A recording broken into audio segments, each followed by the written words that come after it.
캄보디아가 충격에 빠졌습니다.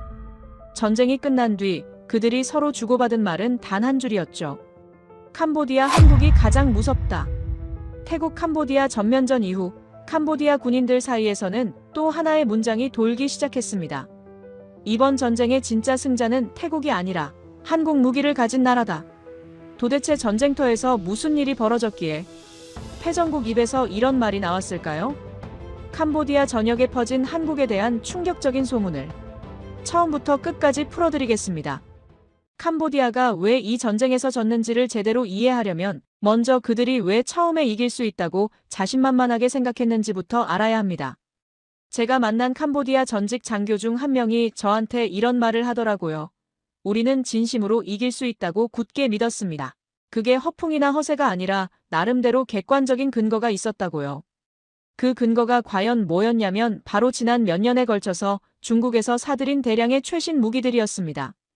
캄보디아가 중국한테서 얼마나 많은 무기를 들여왔는지 제가 파악한 내용을 숫자로 정리해서 말씀드릴게요. 먼저 VT사라는 주력 전차를 도입했는데요. 이게 중국 노린코라는 대형 방산업체에서 만든 최신형 전차거든요. 125mm 활강포의 최신 사격 통제 장치까지 장착된 꽤 괜찮아 보이는 물건이에요. 한 대 가격이 대략 100만 달러 정도인데 우리 돈으로 환산하면 한 15억 원 정도 하는 거예요. 이게 미국이나 독일 같은 서방 선진국에서 만든 전차들 가격이 보통 500만 달러에서 많게는 1000만 달러까지 가거든요. 그러니까 중국제는 그것들의 절반도 안 되는 가격인 셈이에요. 캄보디아 입장에서는 가성비가 끝내준다고 판단한 거죠. 그 다음에 방공 시스템도 제대로 갖췄습니다.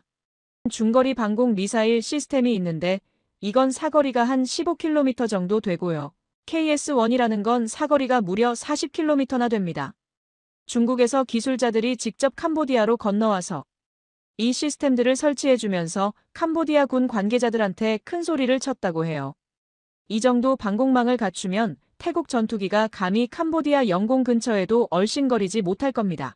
우리가 만든 레이더는 수백 킬로미터 밖에 있는 적기도 탐지할 수 있고 미사일이 알아서 쫓아가서 격추시킵니다. 이렇게 장담했다고 하더라고요. 그런데 캄보디아가 가장 자신 있어 했던 무기는 따로 있었는데요. 바로 다연장 로켓 시스템이었습니다. PH-L3이라는 중국제 최신형 다연장 로켓 시스템이 있는데요. 이게 한 번에 로켓 12발을 동시에 쏟아부을 수 있는 무시무시한 화력을 갖고 있고요. 사거리가 무려 150km나 된다고 중국 측에서 홍보를 했어요. 150km면 서울에서 대전까지 거리거든요. 그 정도 떨어진 곳에서 발사해도 적진을 타격할 수 있다는 뜻이에요. 캄보디아가 이 PH-L3을 6문이나 보유하고 있었고요. 거기다가 구소련 시절에 개발된 BM-21이라는 좀 구형인 다연장 로켓도 48문을 갖고 있었어요. 이걸 다 합치면 다연장 로켓 시스템 총 76대에서 많게는 80대 정도를 운용하고 있었습니다. 여기서 아주 중요한 포인트가 하나 있는데요. 태국은 다연장 로켓이 60대밖에 없었거든요. 단순히 숫자로만 비교하면 캄보디아가 20대 정도 더 많았던 거예요. 제가 인터뷰한 캄보디아 장교가 바로 이 부분을 특히 강조하면서 자세하게 설명해 주더라고요. 자기들이 전쟁 시작하기 전에 치밀하게 계산을 다 해봤대요. 전투기는 태국이 70대 넘게 보유하고 있고 우리 캄보디아는 전투기가 단 한 대도 없으니까 하늘에서 싸우면 진다. 그건 처음부터 솔직하게 인정했다고 해요. 공중전은 포기한 거죠. 그런데 다연장 로켓은 우리가 숫자에서 앞서니까 땅에서 화력으로 승부하면 충분히 이길 수 있다고 판단한 거예요. 로켓을 수백 발씩 한꺼번에 쏟아부어서 태국 국경 지역을 완전히 초토화시키면 태국 정부가 국내 여론 압박을 버티지 못하고 결국 협상 테이블에 나올 수밖에 없을 거라고 계산한 거였죠. 게다가 지형적인 이점도 확실히 있었습니다. 태국 캄보디아 국경 지역에 카지노 건물들이 여러 개 있었는데요. 캄보디아가 이걸 몇 년에 걸쳐서 은밀하게 군사기지로 개조해놨거든요. 카지노 건물이 왜 군사기지로 쓰기에 좋으냐면요. 일단 도박장이라는 게 돈이 엄청나게 오가는 곳이다 보니까 건물 자체를 굉장히 튼튼하게 짓거든요. 철근 콘크리트를 아끼지 않고 두껍게 쌓아 올려서 웬만한 공격에는 끄떡없게 만들어요. 거기다가 도박장 특성상 내부에 거대한 홀이 있잖아요. 수백 명이 동시에 도박할 수 있는 넓은 공간 말이에요. 이런 공간이 무기랑 탄약을 쌓아두고 병력을 숨기기에 딱 좋았던 거예요. 게다가 이 카지노들이 산악 지형 위에 지어져 있어서 공중에서 폭격하려 해도 산이 가려서 쉽지 않고요. 지상에서 보병이 접근하려 해도 가파른 경사면을 올라와야 하니까 방어하기가 아주 유리한 위치였습니다. 캄보디아 장교가 저한테 당시 심정을 솔직하게 털어놨는데요. 이렇게 말했습니다. 우리는 완벽하다고 생각했습니다. 중국에서 들여온 최신 무기로 완전 무장하고 요새화된 진지에서 튼튼하게 버티면서 다연장 로켓으로 태국을 신나게 두들기면 충분히 이길 수 있다고 확신했어요. 설령 완전히 이기지는 못하더라도 최소한 우리가 원하는 조건으로 협상을 끌어낼 수 있을 거라고 봤습니다. 그때 저는 단도직입적으로 물었습니다. 그런데 왜 졌습니까? 그 장교가 한참 동안 말이 없더니 깊은 한숨을 내쉬면서 이렇게 대답하더라고요. 우리가 몰랐던 게 있었습니다. 한국 무기가 뭔지 전혀 몰랐어요. 이게 바로 핵심이었습니다. 캄보디아 군부가 전쟁 전에 태국군 전력을 분석할 때 미국에서 들여온 F-16 전투기가 몇 대인지, 스웨덴에서 사온 그리펜 전투기 성능이 어느 정도인지 이런 것들은 아주 꼼꼼하게 다 파악하고 있었거든요. 그런데 한국에서 들여온 무기들에 대해서는 정보 수집을 거의 안 했대요. 별거 아닐 거라고 대수롭지 않게 그냥 넘겨버린 거죠. 캄보디아 정보당국 내부에서 한국 무기에 대한 인식이 어땠냐면요. 한국이 무슨 무기를 만들어 훈련기나 겨우 파는 나라 아니야. 미국 기술 베껴서 조립하는 수준 아니야. 이런 식으로 완전히 무시하는 분위기가 지배적이었다고 합니다. 이 오판이 결정적이었어요. 제가 수집한 정보들을 종합해서 분석한 바로는 캄보디아 지휘부가 한국 방위 산업의 실체를 완전히 과소평가했습니다. KGB라는 정밀 유도 폭탄이 도대체 뭔지, 그게 어떤 능력을 갖고 있는지 전혀 몰랐고요. T-50이라는 비행기가 있다는 건 알았는데 그냥 조종사 가르치는 훈련기인 줄로만 알았지. 실제 전투에 투입할 수 있는 경공격기라는 사실은 전혀 파악을 못했어요. 푸미폰 아둔야댓이라는 군함이 한국에서 건조된 최신의 호위함이고 태국 해군 최강 전력이라는 것도 까맣게 모르고 있었습니다. 한마디로 정보 실패였어요. 옛날 중국 손자라는 사람이 쓴 병법서에 이런 말이 있잖아요. 적을 알고 나를 알면 100번을 싸워도 위태롭지 않다고요. 캄보디아가 바로 이 기본 중에 기본을 어긴 거예요. 자기네 무기만 쳐다보면서 우리 이 정도면 되겠지 하고 자신감에 잔뜩 차 있었지. 정작 상대방이 어떤 무기를 갖고 있는지는 제대로 분석하지 않았던 거죠. 특히 한국 무기에 대해서는 완전히 무지한 상태로 전쟁에 뛰어들었습니다. 그 대가를 이제부터 아주 톡톡히 치르게 됩니다. 캄보디아 장교가 인터뷰 끝나기 직전에 저한테 마지막으로 이런 말을 했어요. 만약 우리가 한국 무기 성능을 전쟁 전에 미리 알았더라면 아마 전쟁을 시작하지 않았을 겁니다. 적어도 저런 방식으로는 절대 하지 않았을 거예요. 그만큼 나중에 받은 충격이 어마어마했다는 뜻이겠죠. 자, 그러면 실제로 전쟁이 어떻게 시작됐고 캄보디아 군인들이 처음에 어떤 기분이었는지 자세하게 말씀드리겠습니다. 그들은 처음 몇 시간 동안은 진짜로 자기들이 이기고 있다고 철석같이 믿었거든요. 그 환상이 어떻게 산산조각 났는지 들어보시죠. 2025년 12월 초 캄보디아가 먼저 공격을 시작했습니다. 제가 여러 경로를 통해서 입수한 정보에 따르면 캄보디아군 지휘부가 선제 공격을 결정한 데는 몇 가지 전략적인 이유가 있었는데요. 가장 핵심적인 건 기습 효과를 최대한 노린 거였어요. 태국이 본격적으로 전쟁 태세를 갖추고 대응하기 전에 우리가 먼저 강력한 한 방을 때려서 기선을 제압하고 나중에 있을 협상에서 유리한 고지를 점하겠다는 계산이었죠. 한마디로 선빵 필승이라고 생각한 거예요. 공격 개시일 새벽 시간대에 캄보디아 다연장 로켓 부대가 일제히 발사 준비에 돌입했습니다. PH-13 6문이 태국 국경 방향을 향해 천천히 포구를 돌렸고요. 구형이지만 여전히 화력이 막강한 BM-21 발사대 수십문도 함께 배치됐어요. 캄보디아 포병들이 긴장된 표정으로 최종 점검을 마쳤고 지휘관이 무전기를 들었습니다. 그리고 마침내 발사 명령이 떨어졌습니다. 제가 캄보디아 포병 출신 병사를 직접 인터뷰했는데요. 그날 새벽에 벌어진 상황을 마치 어제 일처럼 아주 생생하게 기억하고 있더라고요. 이렇게 말했습니다. 발사 버튼을 누르는 그 순간이 정말 짜릿했습니다.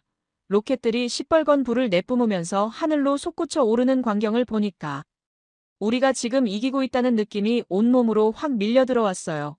옆에 있던 동료들이랑 서로 얼싸안고 환호성을 질렀습니다. 드디어 시작이다, 우리가 해냈다 이러면서요. 다연장 로켓이라는 무기가 어떤 건지 좀 더 자세히 설명드리면요.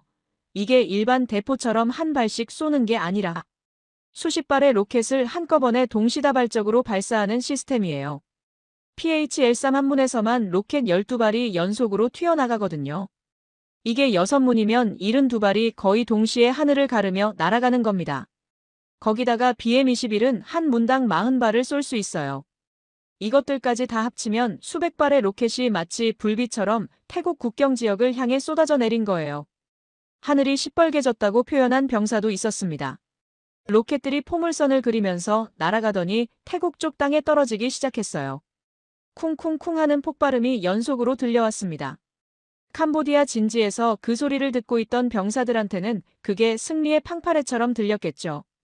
드디어 우리가 적을 때리고 있다, 이기고 있다는 확신에 가득 찼을 거예요. 실제로 태국 쪽에 상당한 피해가 발생했습니다. 태국 국경 마을 여러 곳에 로켓이 떨어졌고요. 민간인 사상자가 다수 나왔어요. 집들이 폭발에 부서지고 불이 났고 도로가 파헤쳐졌고 사람들이 공포에 질린 비명을 지르며 이리저리 도망쳤습니다. 평화롭던 시골 마을이 순식간에 아비규환이 된 거죠. 캄보디아군 지휘부에 첫 번째 전황 보고가 올라왔을 때 분위기가 아주 좋았다고 해요. 보고 내용이 이랬습니다. 공격 성공, 태국 측 혼란 상태 진입, 아군 피해 전무, 적 반격 징후 현재까지 없음. 이런 보고서를 받아든 캄보디아 장성들이 얼마나 의기양양했겠어요. 우리 계획대로 완벽하게 진행되고 있다. 역시 선제 공격이 답이었다. 이러면서 자신감이 하늘을 찔렀겠죠. 제가 인터뷰한 장교도 그때 자기 기분이 인생 최고였다고 솔직하게 말하더라고요. 이대로 며칠만 더 밀어붙이면서 로켓 공격을 계속하면 태국 정부가 국내 여론 압박을 못 버티고 휴전하자, 협상하자 이러면서 나올 거라고 확신했대요. 우리 작전이 완벽하게 들어맞고 있다고 굳게 믿었던 거죠. 그런데 캄보디아가 기뻐하면서 간과한 게 있었어요. 다연장 로켓 공격이라는 게 적한테 공포심을 주고 겁을 먹이기에는 확실히 효과가 좋은데 치명적인 단점이 하나 있거든요. 정밀도가 심하게 떨어진다는 거예요. 다연장 로켓은 특정 건물이나 특정 군사시설을 콕 집어서 정확하게 맞히는 무기가 아니라 그냥 일정한 지역에 무차별적으로 포탄을 퍼붓는 무기예요. 군사기지를 노리고 발사했는데 바람 방향이 바뀌거나 조준이 조금만 틀어져도 엉뚱하게 옆에 있는 민간인 마을에 떨어지는 경우가 허다합니다. 캄보디아 로켓이 태국 민간인들을 죽였어요. 그것도 한두 명이 아니라 수십 명의 민간인이 사망했고 수백 명이 크고 작은 부상을 입었습니다. 어린아이들도 있었고 노인들도 있었어요. 그냥 평범하게 집에서 자고 있다가 갑자기 떨어진 로켓에 목숨을 잃은 거죠. 이게 캄보디아한테는 전략적으로 치명적인 실수가 됐어요. 왜냐하면 태국 국민 여론이 그야말로 폭발해버렸거든요. 원래 국경에서 벌어지는 소규모 분쟁이나 충돌 정도는 태국 국민들도 어느 정도 익숙해서 그러려니 하고 넘어갈 수도 있었어요. 그런데 민간인이 수십 명씩 죽으니까 얘기가 완전히 달라진 거예요. 태국 언론이 24시간 내내 이 소식을 대대적으로 보도하면서 난리가 났고요. 분노한 국민들이 전국 각지에서 거리로 쏟아져 나와서 정부더러 당장 강력하게 보복하라고 아우성을 쳤습니다. 태국이니까 총리실 앞에서 대규모 시위가 벌어졌고요. 인터넷에는 캄보디아를 응징해야 한다는 글이 폭주했습니다. 태국 총리가 긴급 기자회견을 열어서 국민들 앞에 엄숙하게 선언했어요. 우리 태국은 이번 비겁하고 야만적인 기습 공격에 대해서 단호하고 강력하게 대응할 것입니다.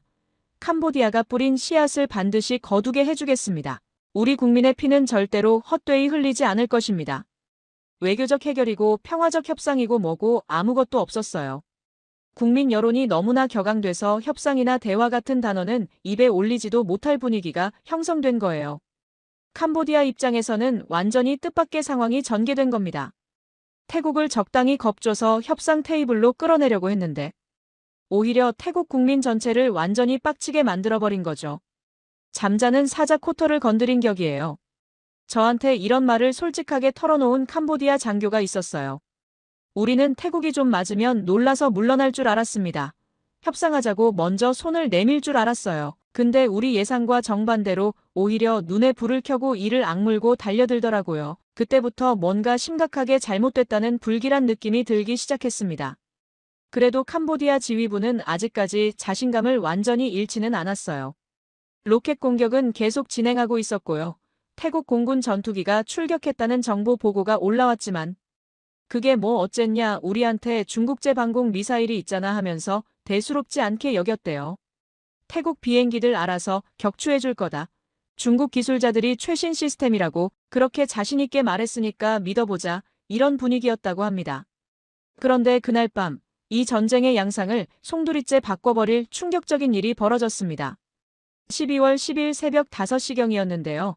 캄보디아군이 임시 사령부로 사용하고 있던 톰마다 카지노라는 8층짜리 대형 건물에서 갑자기 하늘이 뒤집어질 것 같은 엄청난 폭발이 일어났어요. 제가 직접 인터뷰한 생존 병사가 그때 상황을 증언했는데요. 듣고 있으니까 소름이 돋을 정도로 공포스럽더라고요. 이렇게 말했습니다. 저는 그때 마침 카지노 건물 바깥쪽 초소에서 보초를 서고 있었어요. 새벽이라 사방이 조용했는데 갑자기 하늘에서 쉬익하는 이상한 소리가 들리더니 건물이 펑 하고 터졌습니다. 8층짜리 거대한 콘크리트 건물 정가운데가 뻥 뚫리면서 안에서부터 와르르 무너지기 시작했어요. 저는 폭발 충격으로 귀가 멍해져서 주변 소리가 하나도 안 들렸는데 건물이 마치 슬로우 모션처럼 천천히 쓰러지는 게 바로 눈앞에 생생하게 보였습니다. 악몽 같았어요. 여기서 굉장히 이상한 점이 하나 있었어요. 적 비행기가 날아오는 엔진 소리를 아무도 듣지 못했다는 겁니다. 상식적으로 생각해보면 공중에서 폭격을 하려면 전투기가 목표물 위로 직접 날아와야 하잖아요. 그러면 당연히 제트 엔진 굉음이 들리게 돼 있거든요. 전투기 소리가 얼마나 큰지 아시잖아요. 귀가 찢어질 것 같은 굉음이에요. 그런데 이 공격은 비행기 소리가 전혀 없었대요. 하늘은 조용했는데 갑자기 건물이 터진 거예요. 그래서 처음에는 병사들이 다들 혼란에 빠져서 이게 미사일 공격인가 했대요. 순항 미사일 같은 게 날아온 건가 하고 생각한 거죠. 캄보디아군 지휘부에 긴급 보고가 올라갔는데요. 보고서 내용이 이랬대요. 톰마다 카지노 피격, 사령부 기능 완전 상실, 사상자 다수 발생 중, 공격 방식 현재로서는 불명. 공격 방식 불명이라는 마지막 문구가 핵심이었어요.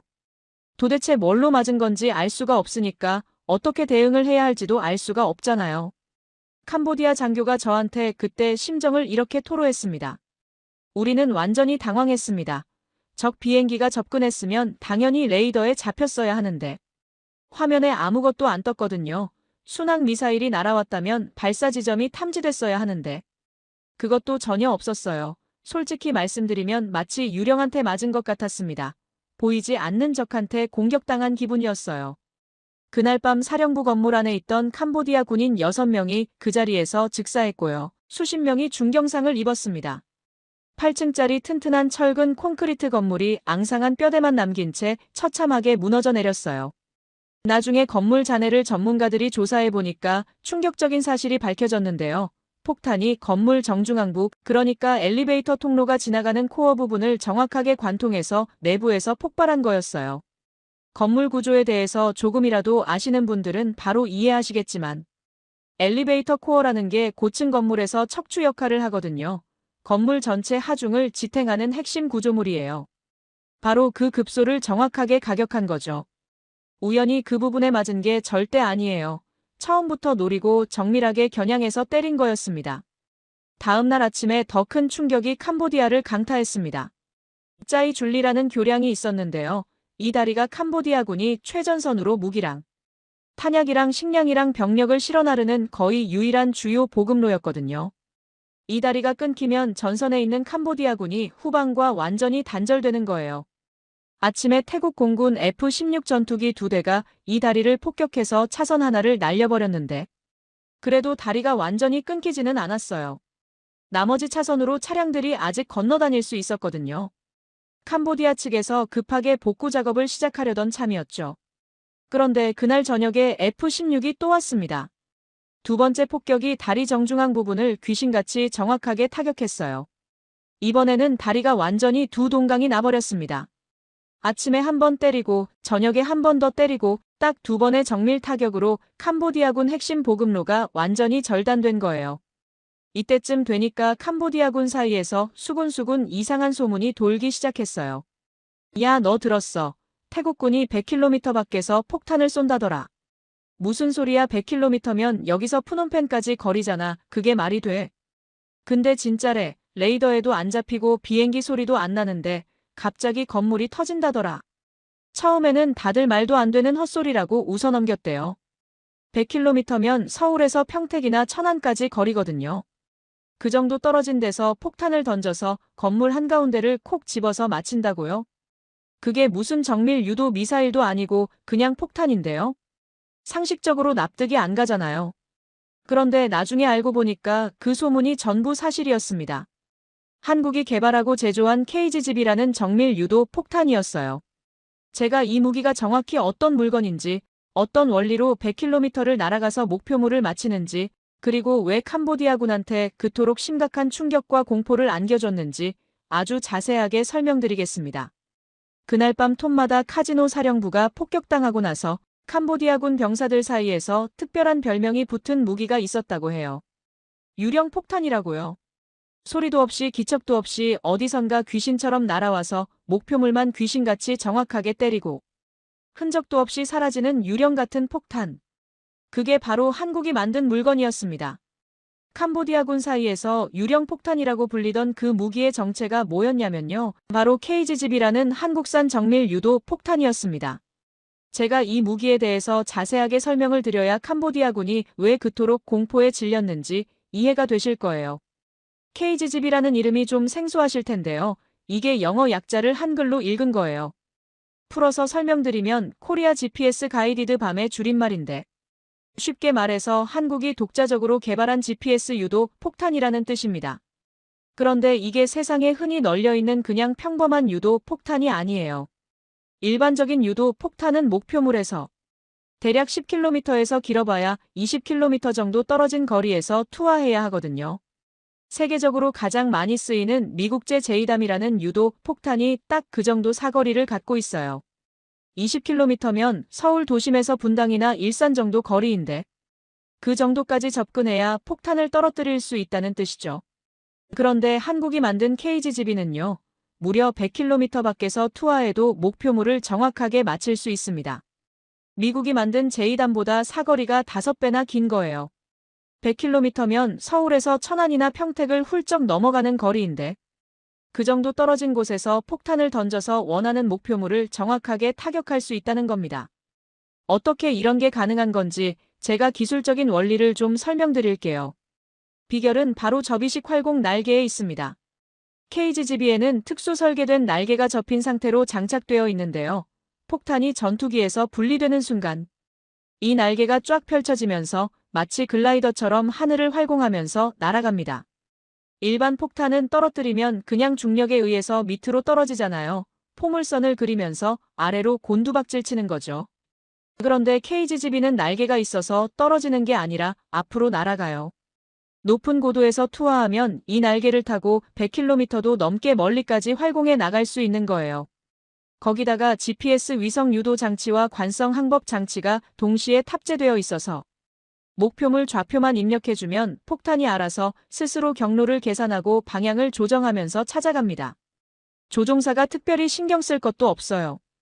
그냥 안전한 거리에서 폭탄 투하 버튼만 누르고 유유히 기지로 복귀하면 됩니다. 폭탄이 알아서 목표물까지 날아가서 명중시키니까요. 이게 전투기 조종사 입장에서 얼마나 획기적인 건지 한번 생각해 보시면요. 예전 같았으면 적 방공망을 목숨 걸고 뚫고 들어가서 목표물 바로 위까지 날아가야 했어요. 그 과정에서 지대공 미사일에 맞거나 대공포에 격추당해서 전사하는 조종사들이 수없이 많았거든요. 전투기 조종사가 얼마나 위험한 직업인지 아시잖아요. 그런데 KGGB가 있으면 적 방공 미사일이 아무리 발버둥 쳐도 절대 닿지 않는 100km 바깥의 완전히 안전한 거리에서 느긋하게 공격을 수행할 수 있으니까 조종사 생존율이 비교할 수 없을 정도로 높아지는 겁니다. 그리고 KGGB한테는 또 하나 특별한 능력이 있는데요. 바로 선회 비행이 가능하다는 거예요. 일반 유도 폭탄은 대부분 직선으로만 날아가거든요. 목표물을 향해 일직선으로 떨어지는 거죠. 그런데 KGGB는 지형을 따라서 곡선으로 휘어지면서 비행할 수 있어요.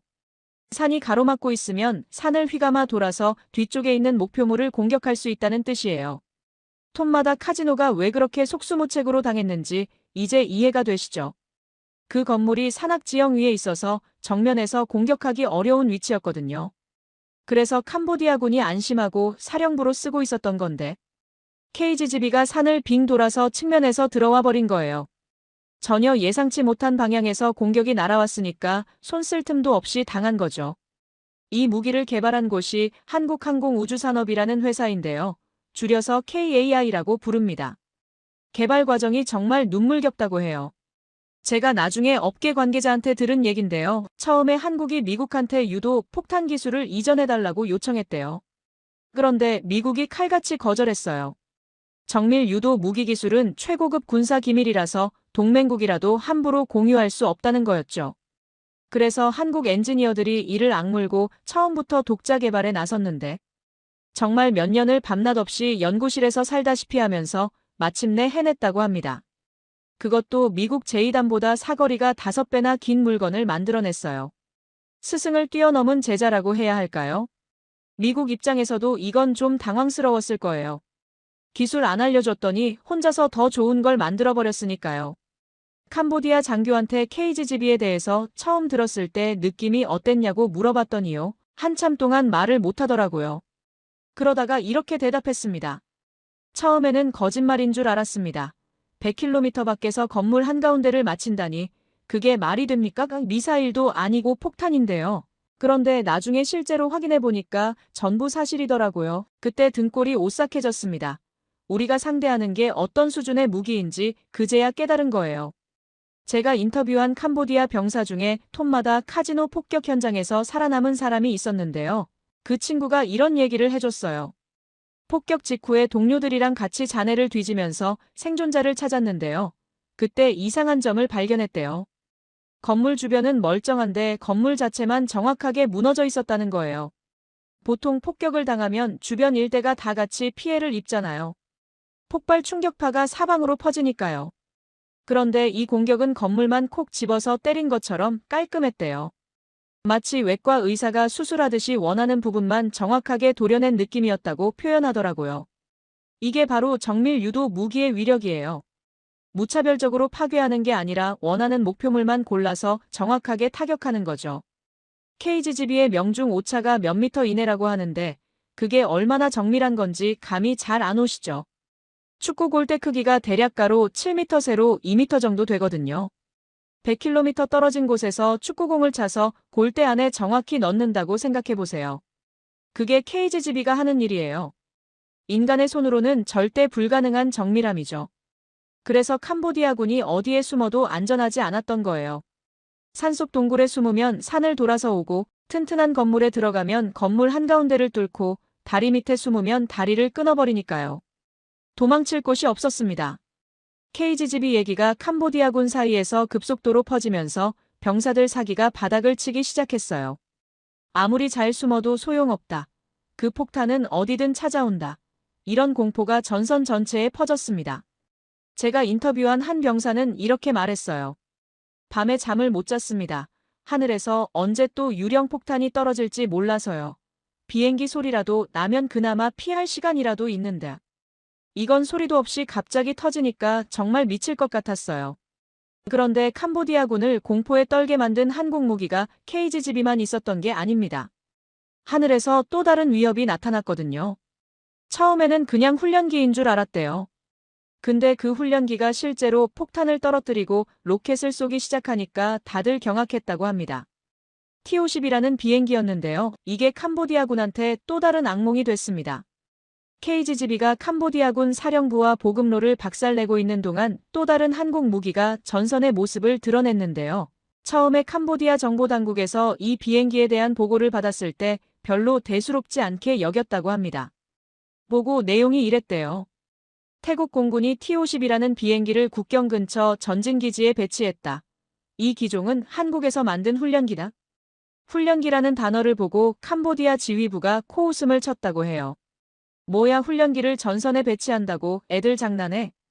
진짜 전투기가 부족하니까 훈련기라도 끌고 나온 모양이네. 이러면서요. 그런데 그게 얼마나 치명적인 오판이었는지 머지않아 뼈저리게 깨닫게 됩니다. T-50이라는 비행기가 정확히 뭔지 설명을 드려야 할 것 같은데요. 정식 명칭이 T-50 골든이글이에요. 한국항공우주산업에서 미국 로키드 마틴이랑 손잡고 공동 개발한 고등훈련기인데 세계 최초의 초음속 훈련기라는 타이틀을 갖고 있습니다. 초음속이라는 게 소리보다 빠르다는 뜻이에요. 소리가 1초에 약 340m를 가거든요. 그보다 빠르게 날 수 있다는 건 총알이 날아가는 것보다 빠른 속도로 하늘을 가른다는 뜻이에요. 훈련기 주제에 그런 성능을 갖추고 있다는 게 놀랍지 않나요? 그런데 한국이 이 훈련기를 개발하면서 처음부터 아주 야심찬 계획을 세웠어요. 그냥 조종사 훈련만 시키는 비행기로 끝내지 말고 여기다 무장을 달아서 실제 전투에도 투입할 수 있게 만들자는 거였죠. 그래서 T-50을 기반으로 여러 가지 파생형을 개발했는데요. 훈련기에 폭탄 투하 능력을 추가한 경공격기이고요. 여기서 한 발 더 나아가서 공대공 미사일까지 장착할 수 있게 만든 경전투기예요. 훈련기로 시작했지만 실전에서도 충분히 싸울 수 있는 전투기가 된 거죠. 태국이 바로 이 T-50 시리즈를 한국에서 도입했습니다. 태국형 맞춤 버전으로 T-50TH라고 부르는데 TH가 타이랜드의 약자예요. 2015년부터 도입을 시작해서 현재 12대를 운용하고 있었는데요. 지금까지는 주로 신참 조종사들 훈련시키는 용도로만 사용했거든요. 실전에 투입해본 적은 단 한 번도 없었어요. 그런데 이번 전쟁에서 태국 공군 지휘부가 기발한 아이디어를 낸 겁니다. F-16 같은 고성능 전투기는 운용비가 어마어마하게 들어요. 1시간 비행하는 데 드는 비용이 우리 돈으로 거의 1,000만 원 가까이 되거든요. 연료비, 정비비, 부품 교체비 이런 거 다 합치면요. 그러니까 24시간 내내 하늘에 띄워놓는 건 예산상 불가능해요. 그런데 T-50TH는 운용비가 F-16의 3분의 1밖에 안 됩니다. 1시간에 300만 원 정도예요. 게다가 덩치가 작고 가벼워서 이착륙도 빠르고 소규모 기지에서도 운용이 가능하거든요. 그러니까 F-16은 대규모 정밀 타격 작전에 투입하고 T-50TH는 국경 순찰이랑 긴급 대응용으로 쓰면 딱이겠다고 판단한 거예요. 12월 중순에 태국 공군이 T-50TH 편대를 캄보디아 국경 바로 코앞에 있는 전진기지에 배치했습니다. 평소에는 후방 안전한 곳에 있던 비행기들을 최전선으로 끌고 온 거예요. 이게 캄보디아 입장에서는 굉장히 위협적인 상황이었습니다. 왜냐하면 전진기지에서 국경까지 비행시간이 채 10분도 안 걸리거든요. 캄보디아군이 로켓 발사 준비를 하고 있다는 징후가 포착되는 순간 T-50TH가 바로 출격해서 달려올 수 있다는 뜻이에요. 예전처럼 느긋하게 로켓 쏘고 천천히 철수할 시간이 없어진 거죠. 제가 인터뷰한 캄보디아 병사가 이때부터 분위기가 완전히 달라졌다고 하더라고요. 정글에서 로켓 발사 준비를 하고 있으면 언제 태국 전투기가 날아올지 몰라서 신경이 곤두섰대요. 예전에는 F-16 뜨는데 시간이 좀 걸리니까 그 사이에 쏘고 도망갈 수 있었거든요. 근데 T-50TH가 전진 배치된 다음부터는 발사 준비하는 도중에 비행기 소리가 들리면 허겁지겁 장비 내팽개치고 도망쳐야 했대요. 로켓 제대로 한 발도 못 쏘고 달아나기 바빴다고 해요. 12월 17일에 결정적인 사건이 벌어졌는데요. 태국군 정찰 위성이 캄보디아 국경 근처 정글에서 수상한 움직임을 포착했어요. 분석해보니까 다연장 로켓 발사대 3문이 발사 준비를 하고 있는 게 확인됐습니다. 이 로켓들이 발사되면 또다시 태국 민간인들이 죽게 생겼어요. F-16을 출격시키자니 후방 기지에서 날아오려면 최소 20분은 걸리는데 로켓 발사는 5분이면 끝나거든요. 기다리다가는 이미 로켓이 발사된 후에 도착하게 되는 거죠. 그때 전진기지에 대기하고 있던 T-50TH 2대가 긴급 출격 명령을 받았습니다. 조종사들이 비행기에 뛰어 올라타고 엔진 걸고 활주로 달려서 이륙하고 목표 지점까지 도달하는 데 걸린 시간이 총 7분이었어요. 캄보디아군이 로켓 발사 준비를 막 끝내고 이제 발사 버튼을 누르려던 바로 그 찰나였습니다. T-50TH가 굉음을 내면서 정글 위를 저공으로 휩쓸고 지나갔어요. 캄보디아 병사들이 하늘에서 갑자기 나타난 전투기를 보고 혼비백산해서 사방으로 흩어져 달아났고 로켓 발사대는 그 자리에 덩그러니 버려졌습니다. 나중에 태국군 특수부대가 그 현장을 확보했는데요. 로켓에 이미 발사 좌표가 입력되어 있었대요. 어디를 겨냥하고 있었는지 확인해 보니까 태국 국경 마을 한가운데 주거 지역이더라고요. 하마터면 또 수십 명의 민간인이 목숨을 잃을 뻔했던 거예요. 훈련기라고 무시당하던 T-50TH가 수십 명의 목숨을 구한 겁니다. 이 사건 이후로 캄보디아군 사이에서 T-50에 대한 인식이 완전히 바뀌었어요. 훈련기가 아니다. 저건 진짜 전투기다. 작고 빠르고 언제 어디서 나타날지 모르니까 더 무섭다. 이런 평가가 퍼졌습니다. 제가 인터뷰한 캄보디아 장교가 이렇게 말하더라고요. F-16은 무섭긴 하지만 그래도 예측이 가능합니다. 큰 비행기니까 출격 준비하는데 시간이 걸리고 어느 방향에서 오는지 레이더로 추적할 수 있거든요. 그런데 T-50은 달랐어요. 작고 빠르고 갑자기 나타나서 공격하고 사라집니다. 게릴라 같은 비행기예요. 우리가 게릴라전을 잘한다고 자부했는데 오히려 우리가 하늘에서 게릴라 공격을 당한 셈이죠. T-50의 진짜 무서운 점은 가성비라고 저는 생각해요. F-16 한 대 가격이면 두세 대 살 수 있거든요. 운용비도 3분의 1밖에 안 들고요.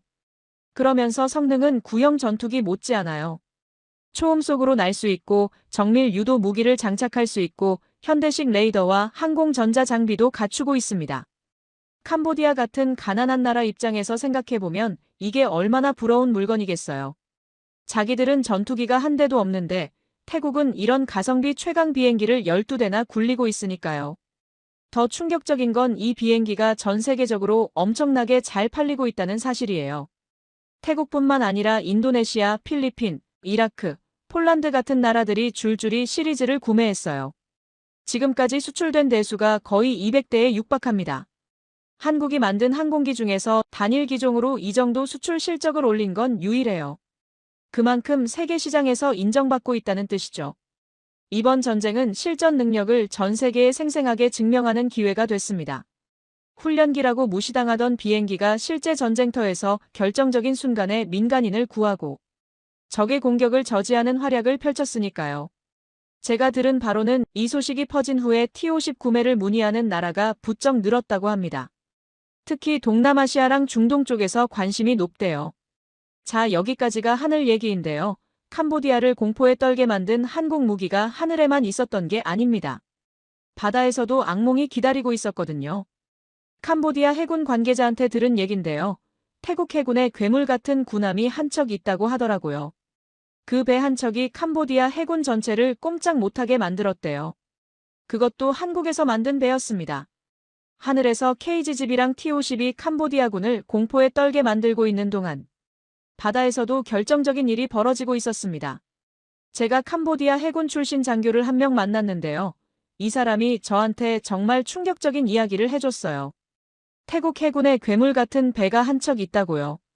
그 배 이름이 푸미폰 아둔야댓인데 태국 전 국왕 이름을 따서 지은 거예요. 이 배가 어디서 만들어졌냐면 바로 한국입니다. 대우조선해양이라는 회사에서 건조했는데 지금은 회사 이름이 한화오션으로 바뀌었어요. 3,000톤급 호위함인데요. 2019년에 태국 해군에 인도됐고 현재 태국 해군이 보유한 수상 전투함 중에서 가장 강력한 전력이에요. 이 배가 왜 괴물이라고 불리는지 성능을 좀 설명드릴게요. 일단 크기부터 말씀드리면 길이가 124m 정도 되는데 축구장 길이가 보통 105m거든요.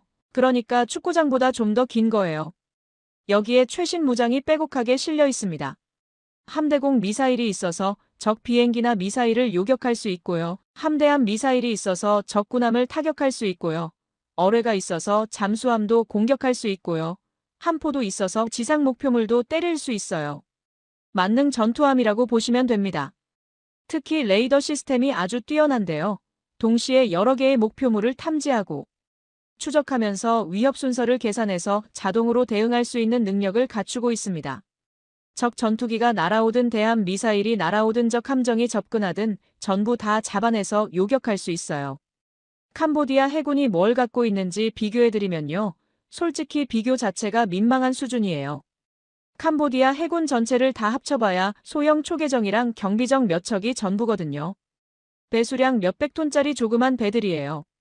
푸미폰 아둔야댓 한 척이 3,000톤인데 캄보디아 해군 배들 다 합쳐도 그것보다 작을걸요.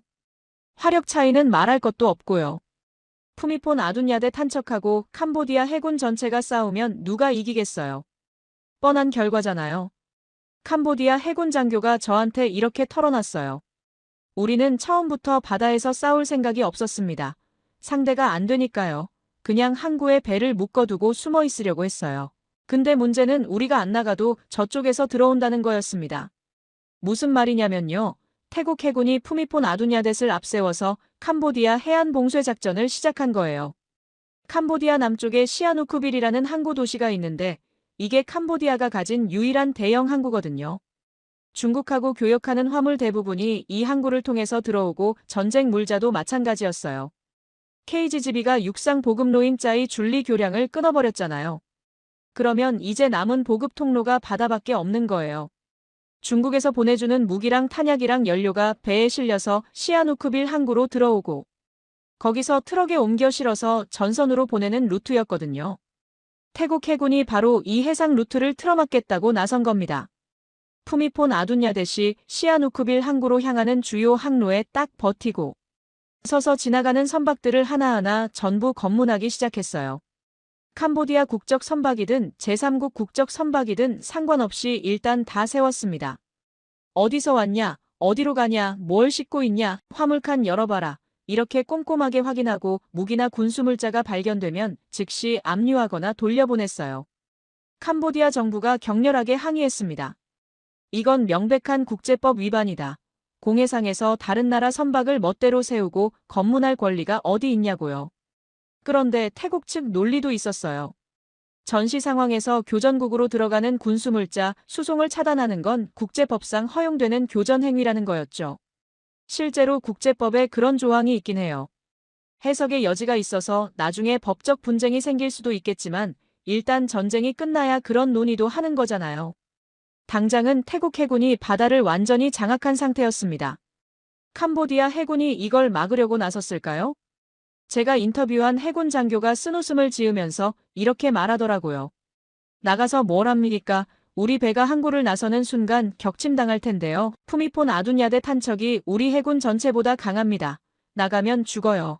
그냥 항구에 처박혀 있을 수밖에 없었어요. 해상 봉쇄가 본격적으로 시작되고 며칠이 지나자 효과가 바로 나타났습니다. 캄보디아 전선에서 탄약 부족 현상이 심각해지기 시작한 거예요. 원래 중국에서 보내주는 물자로 버티고 있었는데 그게 바다에서 막히니까 보급이 뚝 끊긴 거죠. 다연장 로켓을 쏘고 싶어도 쏠 로켓탄이 없는 상황이 된 겁니다. 더 결정적인 건 연료 부족이었어요. 전차든 트럭이든 장갑차든 연료가 있어야 움직이잖아요. 캄보디아는 산유국이 아니라서 연료를 전부 수입에 의존하거든요. 해상 봉쇄로 연료 수입이 막히니까 캄보디아군 기갑부대가 꼼짝을 못하게 됐습니다. 중국에서 사들인 VT사 전차가 60대나 있었는데 기름이 없어서 그냥 정글에 세워둘 수밖에 없었어요. 전차라는 게 움직여야 무기지 가만히 서 있으면 그냥 거대한 철덩어리에 불과하잖아요. 그런데 여기서 더 충격적인 일이 벌어졌어요. 중국제 무기들이 줄줄이 문제를 일으키기 시작한 겁니다. 아까 캄보디아가 중국한테서 방공 시스템을 사왔다고 말씀드렸잖아요. HQ-17이랑 KS-1 말이에요. 이게 태국 전투기를 격추시켜줄 거라고 믿었는데 실전에서는 완전히 다른 결과가 나왔습니다. 태국 공군이 전자전이라는 걸 썼거든요. 전자전이 뭐냐면 적의 레이더나 통신 장비를 전파 방해로 먹통으로 만드는 거예요. 쉽게 말해서 적의 눈을 멀게 하고 귀를 막아버리는 겁니다. 태국군이 전자전 장비를 가동하니까 캄보디아 방공 레이더 화면이 갑자기 하얘지면서 아무것도 안 뜨기 시작했대요. 적 비행기가 날아오는지 안 오는지 전혀 알 수가 없게 된 거죠. 제가 인터뷰한 캄보디아 방공 부대 출신 병사가 이렇게 말하더라고요. 레이더 앞에 앉아 있었는데 갑자기 화면이 하얘졌습니다.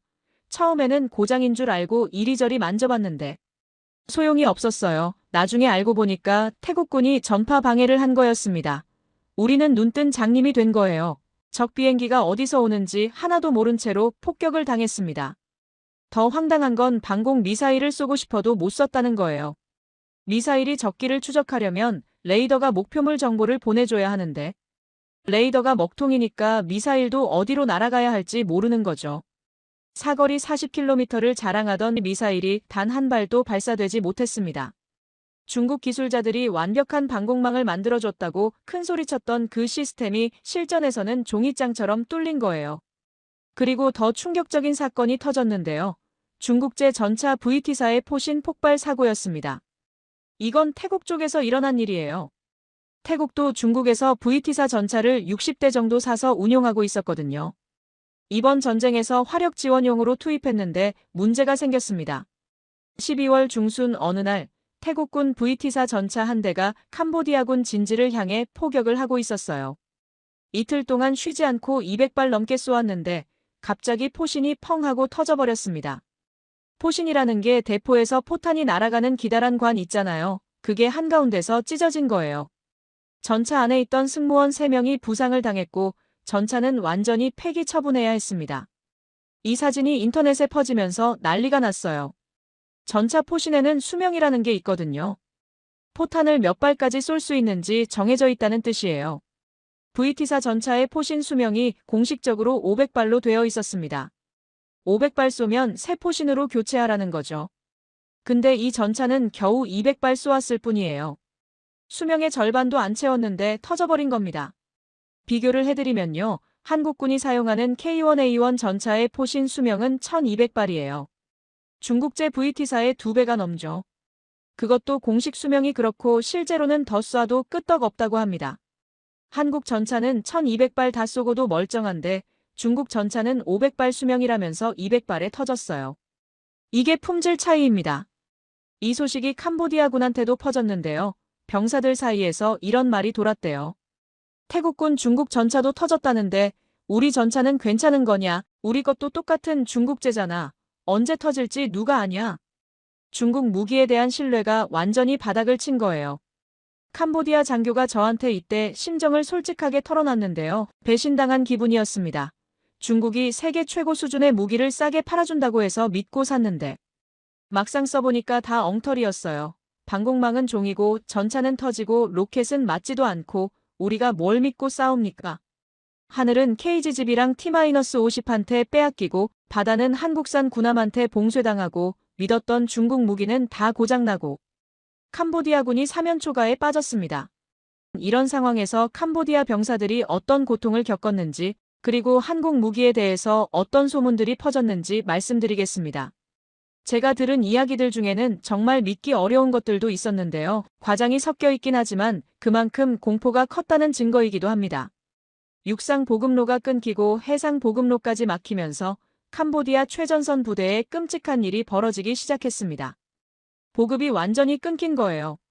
제가 인터뷰한 캄보디아 병사 중에 최전선에서 직접 싸웠던 사람이 있었는데요. 그 친구가 들려준 이야기가 정말 처참했습니다. 이렇게 말하더라고요.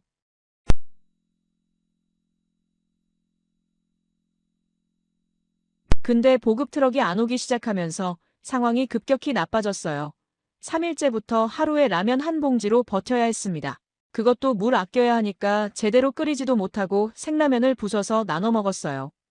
배고픔보다 더 심각한 건 탄약 부족이었습니다. 총은 있는데 쏠 총알이 없으면 그냥 쇠막대기에 불과하잖아요. 병사가 이렇게 말했어요. 소총탄이 1인당 30발밖에 안 남았습니다. 보통 전투하면 한 번에 수백 발은 쓰거든요. 30발이면 한 번 교전하면 끝이에요. 장교가 아끼라고 신신당부했는데 적이 쳐들어오면 어떻게 아낍니까? 다들 불안해서 잠을 못 잤어요. 다연장 로켓 부대는 더 심각했습니다. 로켓탄이 완전히 바닥난 거예요. 발사대는 있는데 쏠 로켓이 없으니까 그냥 고철 덩어리가 된 거죠. 캄보디아군이 자랑하던 다연장 로켓 화력이 완전히 무력화된 겁니다.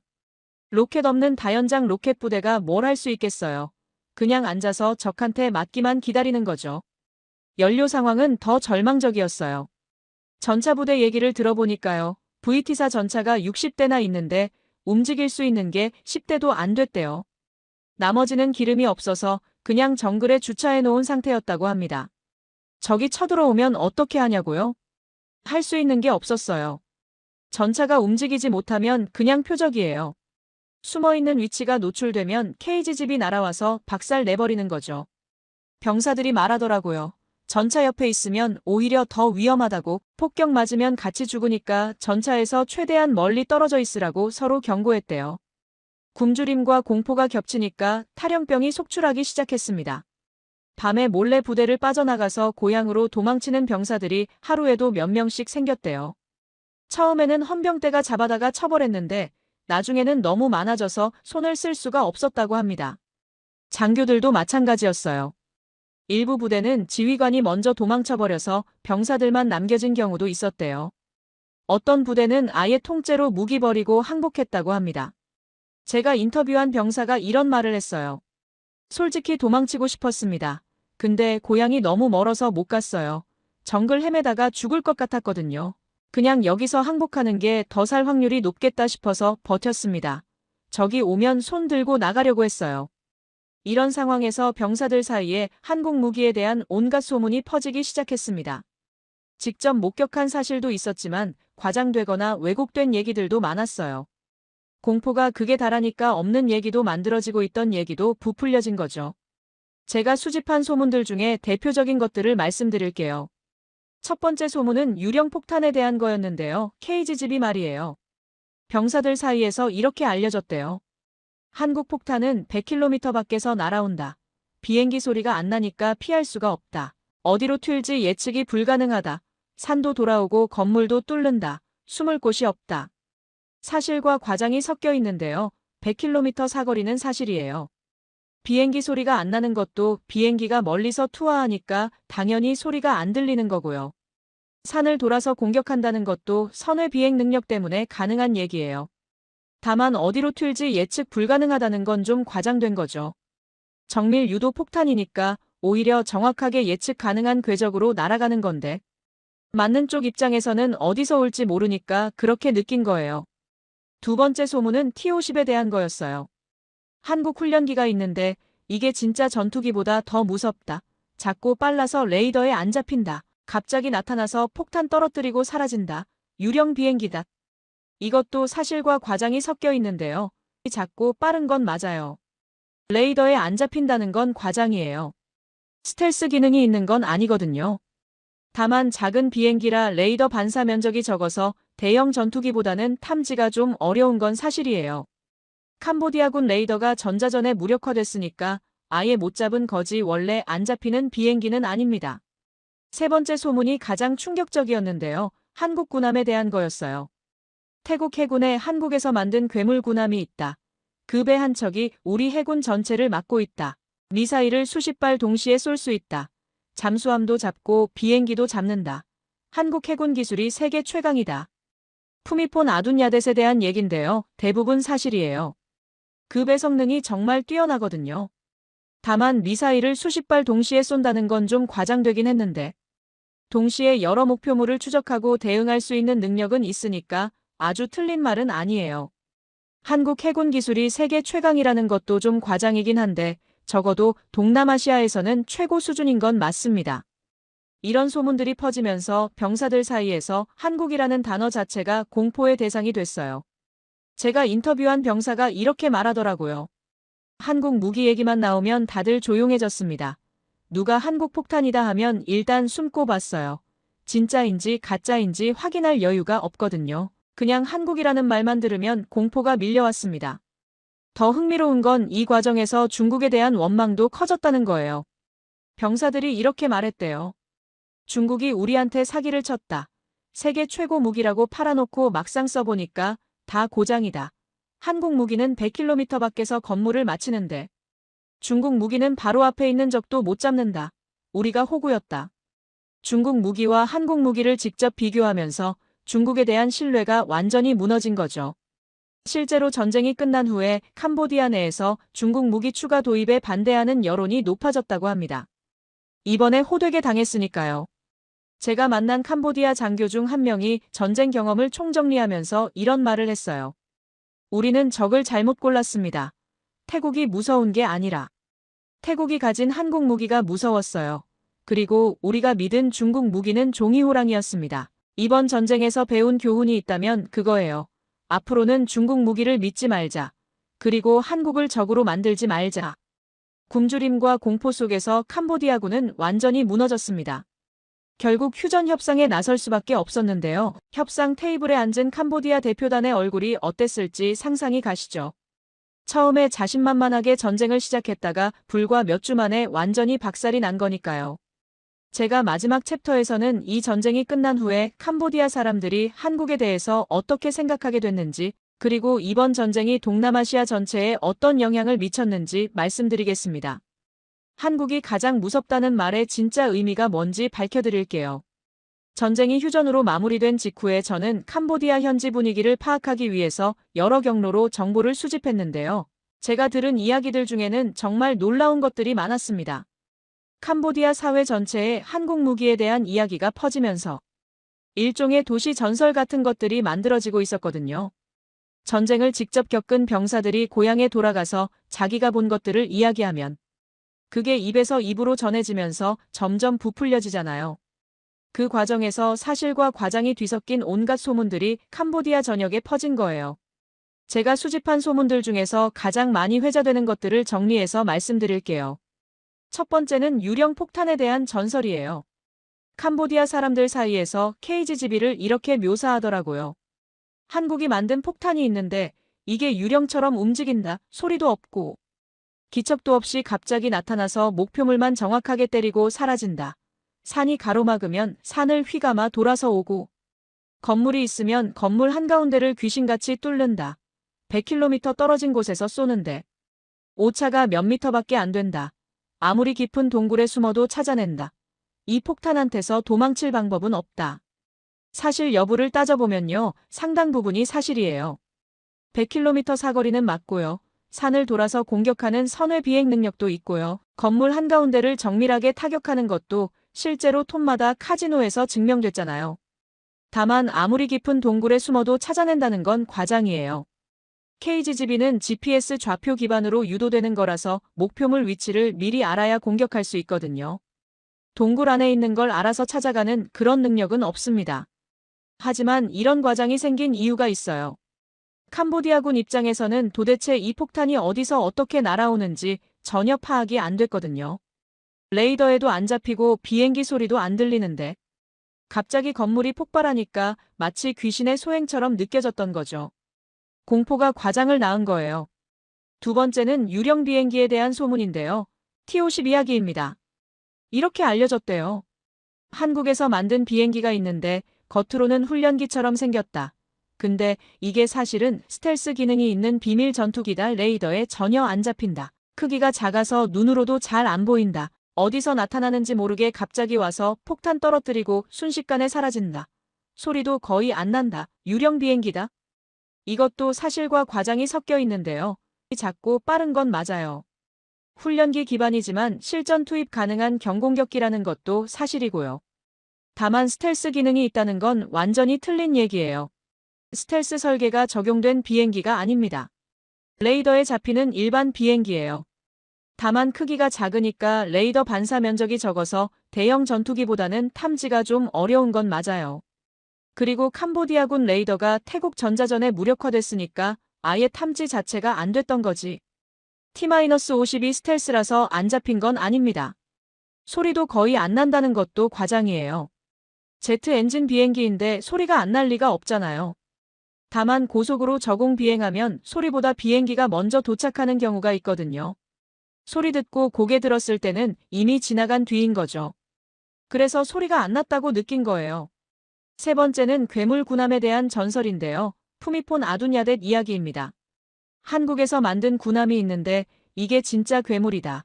그 배 한 척이 캄보디아 해군 전체를 상대로 바다를 막았다. 미사일을 수십 발 동시에 날릴 수 있다.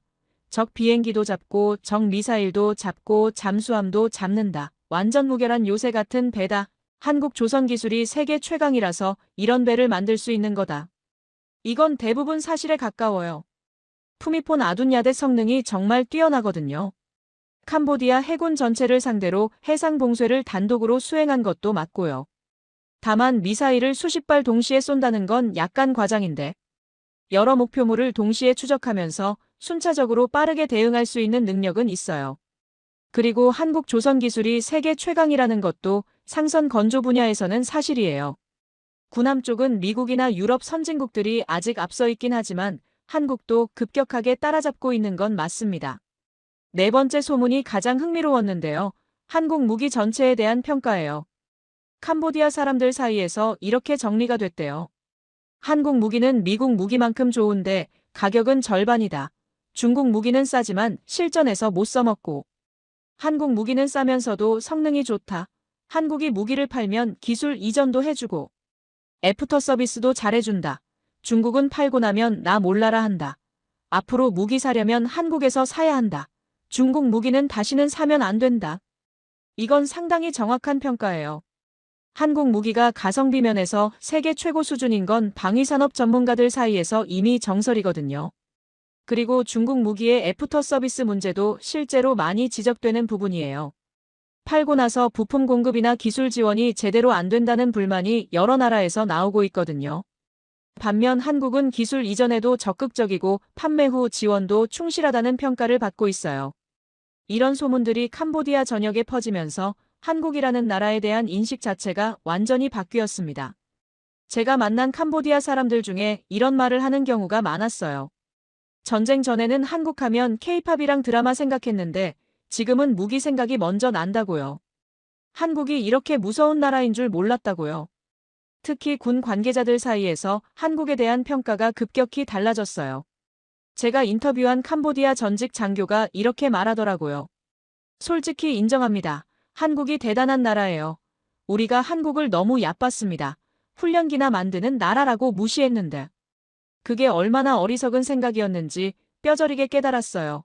한국은 하늘도 장악하고 바다도 장악하고 땅도 장악할 수 있는 무기를 다 만들 수 있는 나라입니다. 그리고 그 무기들이 진짜 실전에서 먹힌다는 게 이번에 증명됐잖아요. 더 놀라운 건 적이었던 캄보디아 사람들 중에서도 한국 무기를 사고 싶다는 의견이 나온다는 거예요. 제가 들은 바로는 캄보디아 군부 일각에서 전쟁 후에 이런 논의가 있었대요. 우리도 한국 무기를 사야 하는 거 아니냐. 중국 무기로는 한국 무기를 이길 수가 없다. 차라리 우리도 한국에서 무기를 들여오면 방어력이 훨씬 올라갈 거다. 물론 현실적으로 쉽지는 않아요. 캄보디아랑 한국 사이에 군사 협력 관계가 있는 것도 아니고 정치적으로 복잡한 문제가 많으니까요. 하지만 적국 군부에서조차 한국 무기를 인정하고 도입을 검토한다는 것 자체가 대단한 거잖아요. 그만큼 이번 전쟁에서 한국 무기가 보여준 성능이 충격적이었다는 뜻이에요. 이번 전쟁의 여파는 캄보디아에만 국한되지 않았습니다. 동남아시아 전체에 파장이 퍼졌어요. 태국이 한국 무기로 이렇게 압도적인 승리를 거뒀다는 소식이 주변 나라들에 전해지면서 다들 깜짝 놀란 거죠. 필리핀, 말레이시아, 인도네시아, 베트남 같은 나라들이 이 전쟁을 아주 관심 있게 지켜봤습니다.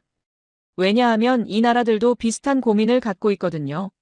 미국 무기는 너무 비싸고 중국 무기는 성능이 의심스럽고 러시아 무기는 우크라이나 전쟁 때문에 공급이 불안정하고 이런 상황에서 한국 무기가 가성비 최고라는 게 실전으로 증명됐으니까 당연히 관심이 쏠릴 수밖에 없죠. 실제로 이번 전쟁 이후에 동남아시아 여러 나라에서 한국 무기 도입 문의가 급증했다고 합니다. 필리핀은 FA-50을 추가로 더 사기로 했고 KF-21 전투기에도 관심을 보이고 있어요. 말레이시아는 FA-50 18대를 주문했고 천공 방공 미사일도 검토 중이고요. 베트남은 K9 자주포를 계약했어요. 인도네시아는 잠수함을 한국에서 사기로 했고요. 동남아시아 무기 시장에서 한국의 존재감이 급격하게 커지고 있는 겁니다.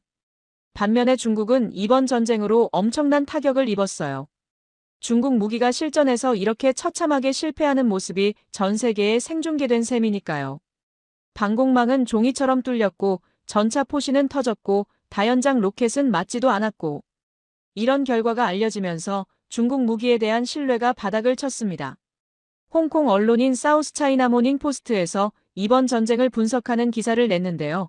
제목이 의미심장했어요. 한국이 중국의 최대 경쟁자로 부상하고 있다는 내용이었습니다. 기사에서 이런 분석을 하더라고요. 동남아시아 무기 시장에서 중국의 점유율이 2015년에는 40% 가까이 됐는데 지금은 29%로 떨어졌다. 이번 전쟁 이후에는 20% 밑으로 내려갈 가능성이 높다. 그 빈자리를 한국이 차지하고 있다. 한국 무기는 중국보다 비싸지만 성능이 확실히 검증됐고 미국 무기보다는 훨씬 저렴하니까 중진국들한테 가장 매력적인 선택지가 되고 있다. 중국 입장에서는 정말 뼈아픈 분석이죠. 그리고 제가 가장 주목하는 변화가 있는데요. 바로 한국에 대한 인식의 전환이에요. 동남아시아 사람들이 한국을 어떻게 봤냐면요. 예전에는 K-팝, 드라마, 화장품, 삼성 핸드폰 이런 것들이 먼저 떠올랐거든요.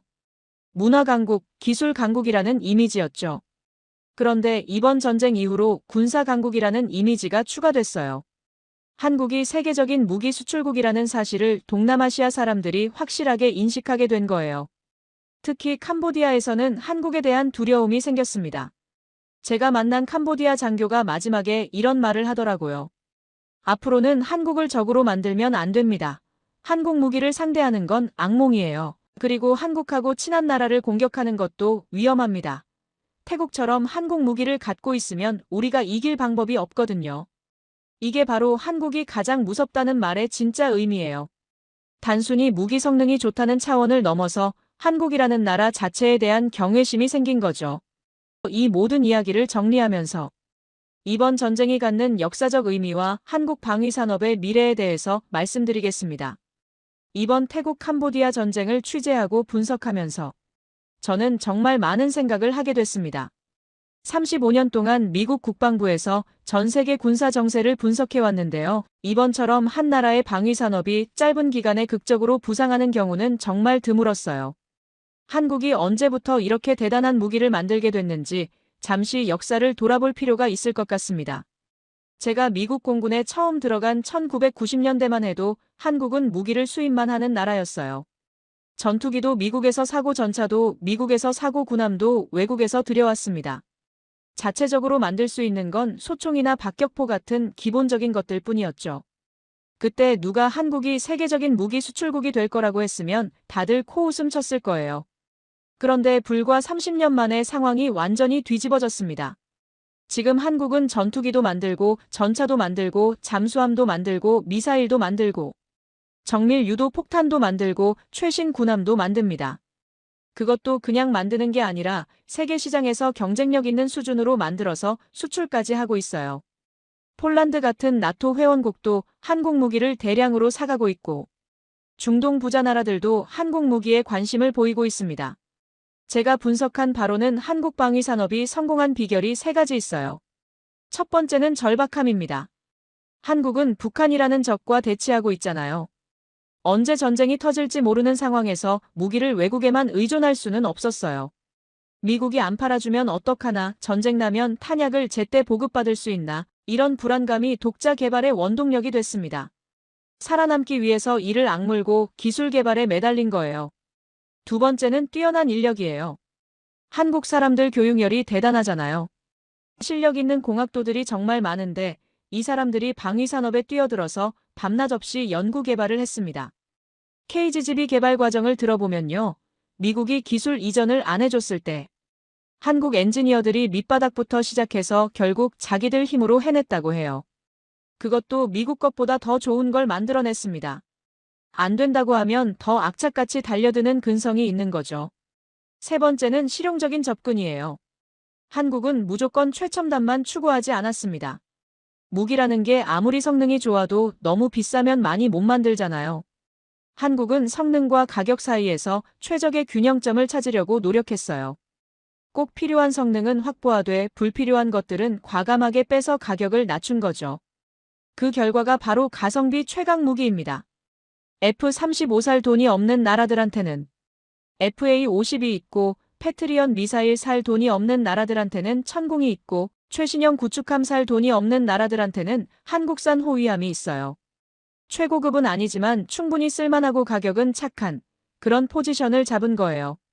이번 전쟁은 이런 한국의 전략이 정확히 맞아떨어진 사례였습니다. 태국이 최고급 미국 무기를 살 돈은 없었지만 한국 무기는 살 수 있었고 그 무기들이 실전에서 완벽하게 작동해서 전쟁을 승리로 이끌었으니까요. 그리고 이번 전쟁에서 한 가지 더 증명된 게 있어요. 한국 무기와 미국 무기의 호환성입니다. KGB가 미국제 F-16에 딱 맞았잖아요. 한국 무기가 미국 무기 체계랑 잘 연동된다는 게 엄청난 강점이에요.